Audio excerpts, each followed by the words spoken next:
Hey everyone, in this video I tracked the might points that I got from doing all the solo activities that can earn might to see which ones were best.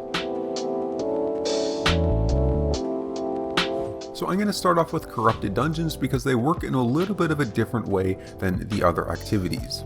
With corrupted dungeons, you only get points when you kill an opponent inside a corrupted dungeon.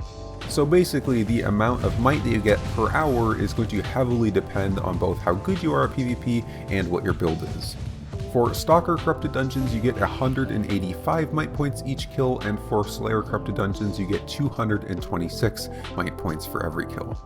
This means that if you're a really good player getting around 4 Corrupted Dungeon wins per hour, which I imagine not many people could get, you receive probably an upwards of 740 might points per hour for Stalkers and 900 for Slayers. Next on the list we have Gathering, and I tested 2 types of Gathering. So first, I'm tier 8 in all Gathering professions, not super high spec in any of them, but I am tier 8 so I can use the tier 8 tools, and I tried first going to the inner ring of the black zones, the highest value zones in the game, and gathering all the types of resources there, and then I also went into some tier 5 and 6 zones in the middle of nowhere and focused on getting low tier nodes at high volume.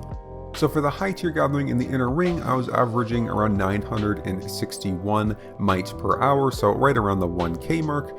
And for the low tier zones, I was getting around 840 might per hour, so also close to the 1k mark, but a little bit lower. So as you can see, gathering low tier resources is surprisingly good compared to gathering like the tier 8 resources. The reason for which is mostly just the pure quantity of low tier resources available in those tier 5 and 6 zones versus the quantity of resources available in the tier 7 and 8 zones. There's pretty much always contention going on between gatherers in those high tier zones for those high tier resources, whereas if you go in a tier 5-6 zone in the middle of nowhere, you pretty much have no one that you're contesting with and all the nodes are full. If you're trying to decide which one of these to do as a gatherer, just keep 2 things in mind. First, the tier 8 zones are going to give you a lot more money than the low tier zones, but at the cost of safety. So the low tier zones are much safer than those high tier zones, especially in the inner ring. However, they do give you much less money. They pretty much no value in the low tier zones, whereas the high tier zones you can get some really valuable resources.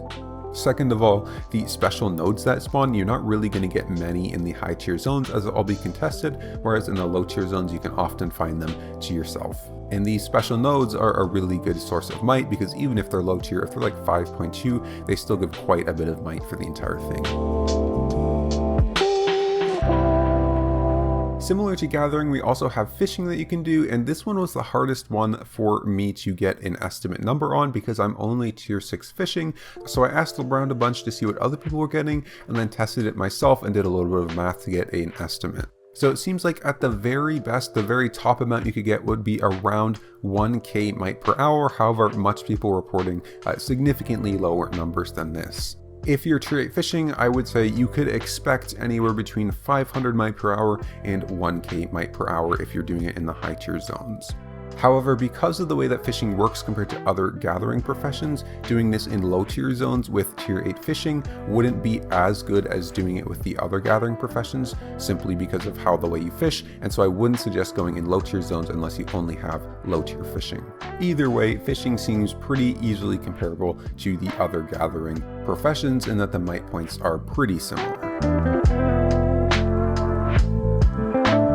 Moving on now to look at PvM activities, so killing mobs for might points, we're going to start with the solo open world mobs that got introduced in the last patch.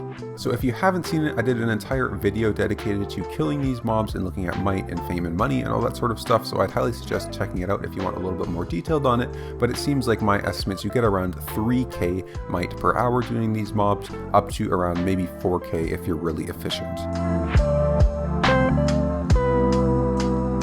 Looking next at solo dungeons, I tested doing tier 8 solo dungeon maps out in the black zone.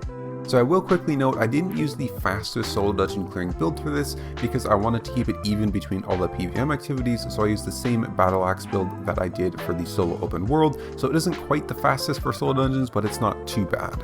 So I received around 700 might points per hour doing these solo dungeons, and I could imagine you could maybe get up to around 1k might per hour tops outside of doing crazy things like 8.3 solo dungeons. Honestly, the amount of might that you get from each mob inside a solo dungeon just really isn't very high, making this much harder to get might than doing things in the open world. Next, I tested soloing group dungeons for might in the Black Sun, so I did tier 5 and tier 6 group dungeon maps. And this was a lot more comparable to the open world mobs, as I was hitting around 2.4k might per hour on average. If you were to go in higher tier gear like 8.3 and do some higher tier dungeons, I imagine you could pretty comfortably hit 3k might points an hour from doing solo group dungeons.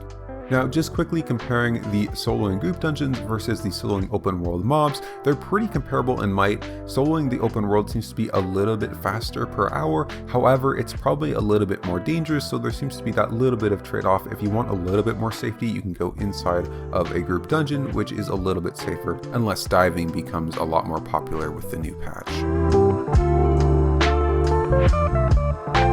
I also went into the roads and tested the PVM activities that you can do there, starting with soloing the chests on the road. Really, there's a ton of variance in the amount of might points you can get. Really depends on how many chests you see and what tier they are. In my experience, sometimes you find tons of chests in an hour, and others you struggle to find even one, and it might be even tier 4, so it really depends on your luck. That being said, I think around the max amount of points that you could make per hour if you're getting really lucky with chests, it would be around 2k an hour. I also tried to solo some of the group chests in the road, not the yellow ones, but the blue ones, and that was honestly just pretty bad. I didn't do it too much because it wasn't giving very much might, but I did it a little while, and it seems like the max you could make was probably around 1k might per hour. Really though, for being just as dangerous, if not more dangerous than doing open world mobs in the Black Zone or even soloing group dungeons, the might points that you get from these just doesn't really stack up to them, so you would really only want to do the solo chests in the Roads of Avalon if you really cared about also making some money along with your might. Okay, so just some notes before we close off this video. So one thing to note is that I subtracted all of the bonus might that I got from my guild level for all of these activities. So these are the base amounts of might that you will be looking at. So if they seem a little bit low to you, that's probably why. If you factor in that you can get at least like 20, 30, 40% bonus might from these activities once your guild is leveled up, then the might becomes a lot higher and you can reach those high level rewards much faster by doing these might activities solo. Another thing to mention is that when I went out to test these, I went out to test specifically them, and I intentionally left the other ones alone to get a more accurate representation of how well they could do on their own. So essentially what this means is that if I was out doing solo open world mobs, I intentionally did not bring gathering tools to gather some of the random high tier nodes or enchanted nodes that I saw along the way. If you were to, say, go out with gathering tools and kill open world mobs and things like that, then you would obviously get benefits from both of these methods and have more success than doing each one individually. My personal suggestion, if you want to farm might points as a solo player, obviously the solo open world mobs are very good. They're the best might per hour that we got. But then if you also have any gathering professions, or even if you don't, bring along some gathering tools as well while you're doing that, so that you can farm any of the enchanted nodes along the way, because those have a lot of might in them.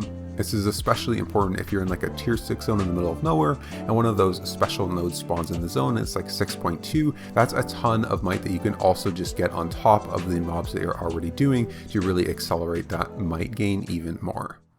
Anyways, that's it for this video. I hope you enjoyed and found it helpful for your own personal might farming. I'll see you in the next video.